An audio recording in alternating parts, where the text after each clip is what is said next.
We'll go fade first. Looked like it faded.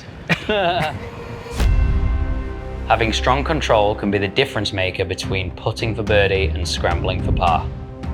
You want to be accurate off the tee because it's so tight. It's really, really important to control your ball.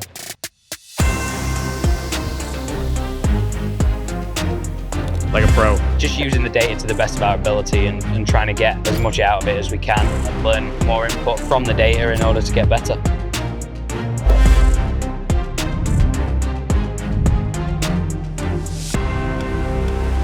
All right, Matt, preparing for South Carolina.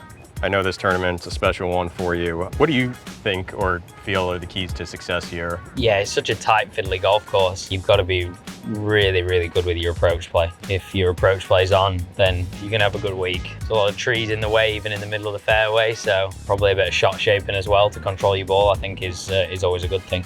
When you're thinking of targets that you've got to hit, you think of those greens. You think of where the pin's going to be tucked behind the bunker. You think of, okay, well, I've only got 3 yards left of it, so I need to aim a little bit right, or I've only got 3 yards behind it, otherwise it's in the water. I've got to, make sure I'm short of it. So there's a lot of stuff like that we can do in practice that really sort of narrows the focus, dials in the numbers, and get the most out of a practice session. Well, we got a few pins out there. So we say we go hit some balls and try and get aggressive here. Let's give it a whirl. We talked about needing to hit a variety of shots on this course. Draws, fades, keeping balls out of the wind. Kind of take us through this drill and kind of what you're focusing on. So this one we tend to have, I think it's 18 shots. The first one will be a fade. The second one will be my stock, which normally a fade. And the third one will be a draw. And then you do that 6 times. You do that, each of those 3 goes to the same distance. The key is for us, we imagine a straight line to our target. Our fade or draw can't cross that line. So it has to start left for a fade and stay left.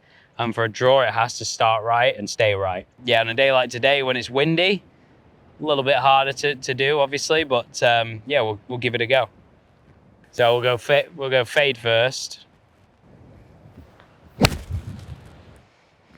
Looked like it faded. What's the curve say, Ray?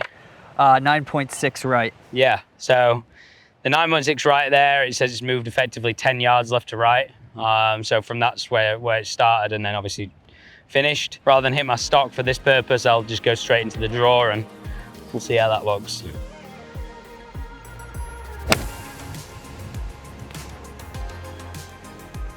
Overdrawing on the wind and myself. When you finish this drill, you're taking that export from TrackMan, you're uploading it to the app, and we're looking at bringing it into our dashboards and kind of putting a report together. When you take that, what are you talking to your coaches about and focusing on, really hone in those skills? Now we're starting to build plans by quarter. So, what do we need to work on to get ready for Q1 of the season? What golf courses have we got coming up that we need to, have certain aspects of our game firing on all cylinders versus others. So yeah, just using the data to the best of our ability and trying to get as much out of it as we can and learn from the data in order to get better.